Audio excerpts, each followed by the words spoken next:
Nationalism in India, the First World War, Khilafat and non-cooperation.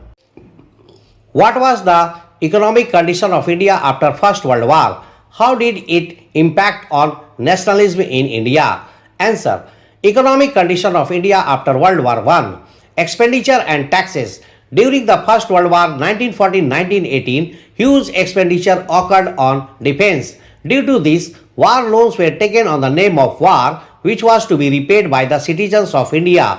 Taxes were increased, custom duty increased, new taxes such as income tax were introduced. Prices. Prices of goods and services were almost doubled during the said period. Post-recruitment. In the rural areas, post-recruitment of soldiers were carried out. Villagers were very much against it. Famines and epidemic. In the same time, the country faced great famine in the year 1918-1919 and 1920-1921. Crops failed and acute shortage of food was there. Also, the epidemic influenza added the disaster. Data as per official census concluded 1.2 to 1.3 million people perished due to these famines and epidemic. पहले विश्व युद्ध के बाद भारत की आर्थिक हालत, economic condition कैसी थी? इसका भारत में नेशनलिज्म पर क्या असर पड़ा? पहले विश्व युद्ध के बाद भारत की आर्थिक हालत, इकोनॉमिक कंडीशन, खर्चा और टैक्स कर। पहले विश्व युद्ध 1914-1918 के दौरान रक्षा, डिफेंस पर बहुत बड़ा खर्च हुआ। इस खर्च के लिए युद्ध के नाम पर कर्ज, लोन लिया गया, जिसे भारत के नागरिकों को चुकाना था।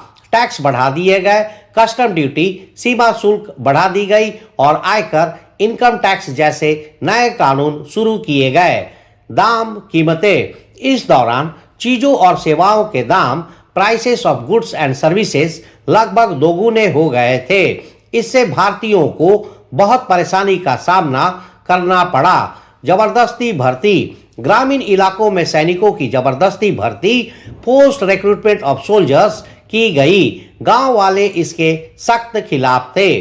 अकाल और महामारी, फेमाइन एंड एपिडेमिक। इसी समय देश को 1918-1919 और 1920-1921 के सालों में भयंकर अकाल, ग्रेट फेमाइन का सामना करना पड़ा। फसलें खराब हो गई और खाने की बहुत ज्यादा कमी, crop failure and acute shortage of food हो गई। साथ ही इन्फ्लुएंजा नामक महामारी ने इस मुसीबत को और बढ़ा दिया। सरकारी जनगणना के आंकड़ों, सेंसस डेटा के अनुसार इन अकाल और महामारी, फेमाइन एंड एपिडेमिक के कारण 1,20,00,000 से 1,30,00,000 लोग मारे गए। 1.2 to 1.3 million.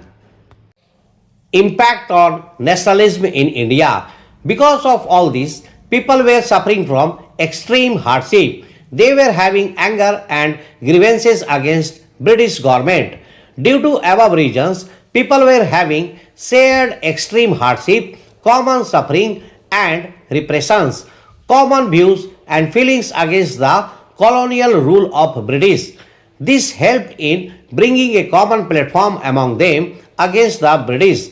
This way, the war made a huge impact on the growth of nationalism in India. इसका भारत में राष्ट्रवाद पर असर, impact on nationalism in India. इन सब कारणों से लोग बहुत ज्यादा कठिनाई, एक्सट्रीम हार्डशिप झेल रहे थे। उन्हें गुस्सा था और ब्रिटिश सरकार के खिलाफ शिकायतें थी। ऊपर बताए गए कारणों की वजह से लोगों को एक जैसी बहुत ज्यादा कठिनाई, एक जैसा दुख और एक जैसा दमन, सख्ती झेलना पड़ा। इससे ब्रिटिश के राज के खिलाफ उनके विचार और भावनाएं एक जैसी हो गई। इसने उन्हें अंग्रेजों के खिलाफ एक साथ आने के लिए एक साझा मंच, कॉमन प्लेटफॉर्म बनाने में मदद की। इस तरह प्रथम विश्व युद्ध ने भारत में राष्ट्रवाद, नेशनलिज्म को बढ़ाने में बहुत बड़ा असर डाला। What is Satyagraha?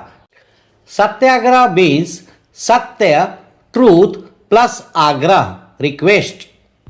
Satyagraha is a process with truth, non-violence, courage, peace to change the conscience of oppressor by non-violence. Satyagraha emphasizes on the power of truth and the need to search for truth. If the cause is true and the struggle is against injustice, then physical force is not necessary to fight the oppressor. But without being aggressive or revengeful, the Satyagrahi must remain non-violent. It is to be done by appealing to the conscience of oppressor. हृदय परिवर्तन. सत्याग्रह क्या है? सत्याग्रह का मतलब है सत्य plus आग्रह, request. सत्याग्रह एक ऐसा प्रोसेस है जिसमें सच, ट्रूथ, अहिंसा, नॉन वायलेंस, साहस, करेज और शांति, पीस के जरिए जुल्म करने वाले की अंतरात्मा को बदला जाता है. To change the conscious of oppressor by non violence. Satyagraha सच की ताकत, पावर ऑफ ट्रूथ और सच की खोज, सर्च फॉर ट्रूथ की जरूरत पर जोर देता है. अगर मकसद सच्चा है और लड़ाई अन्याय, इनजस्टिस के खिलाफ है, तो जुल्म करने वाले से लड़ने के लिए फिजिकल फोर्स, वायलेंस की जरूरत नहीं है. लेकिन सत्याग्रही को नॉन वायलेंट रहते हुए बिना गुस्से या बदले की भावना के जुल्म करने वाले की अंतरात्मा को जगाकर दिल बदलकर किया जाना चाहिए. To change the conscious of oppressor by non violence. Right short notes on oppressive plantation system Satyagraha, Kheda Satyagraha, Ahmedabad Satyagraha. How it assist in rise of nationalism in modern India. Oppressive Plantation System Satyagraha is also known as Indigo Movement, Neel Andolan, Champaran Satyagraha. It was the first successful satyagraha by Gandhiji in India in 1917 at Champaran, Bihar. Peasants were forced for plantation of indigo by the Britishers. Kheda Satyagraha movement successfully initiated by Gandhiji in 1917 at Kheda district in Gujarat. Due to crop failure and plague epidemic, farmers were demanding a tax relaxation.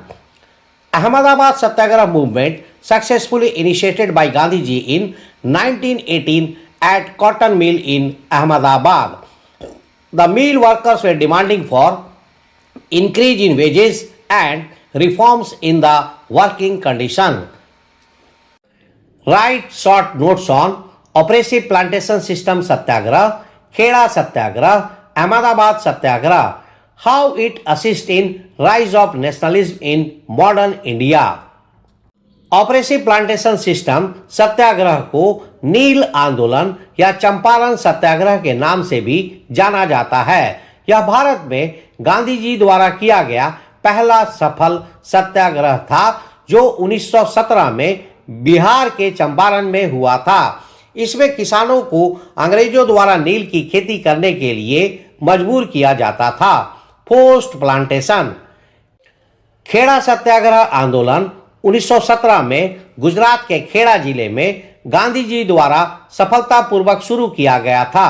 फसल खराब होने और plague की महामारी epidemic के कारण किसान कर में छूट, रिलैक्सेशन इन टैक्सेस की मांग कर रहे थे.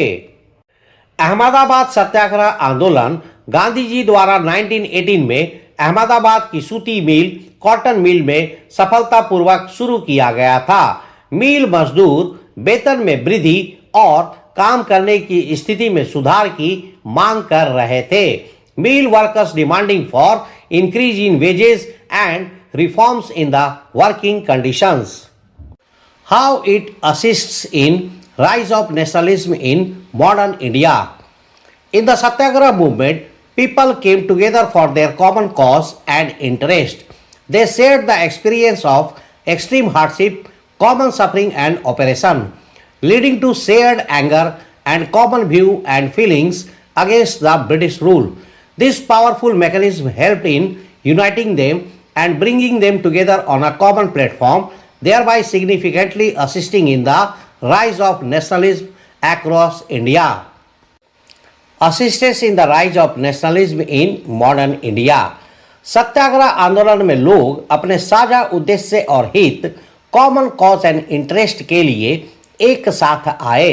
उन्होंने अत्यधिक कठिनाई, साझा दुख और उत्पीड़न का अनुभव किया, जिससे अंग्रेजों के शासन के खिलाफ साझा गुस्सा और समान विचार तथा भावनाएं पैदा हुई। Shared anger and common view and feelings, इस शक्तिशाली तरीके ने उन्हें एकजुट करने और एक साझा मंच, कॉमन प्लेटफॉर्म पर लाने में मदद की, जिससे पूरे भारत में नेशनलिज्म के उदय में महत्वपूर्ण सहायता मिली। इस वीडियो में बताए गए सभी पॉइंट्स काफ़ी इम्पोर्टेंट है और अगर आप इन्हें याद रखेंगे तो आप आसानी से परीक्षा में अच्छे मार्क्स ला सकते हैं।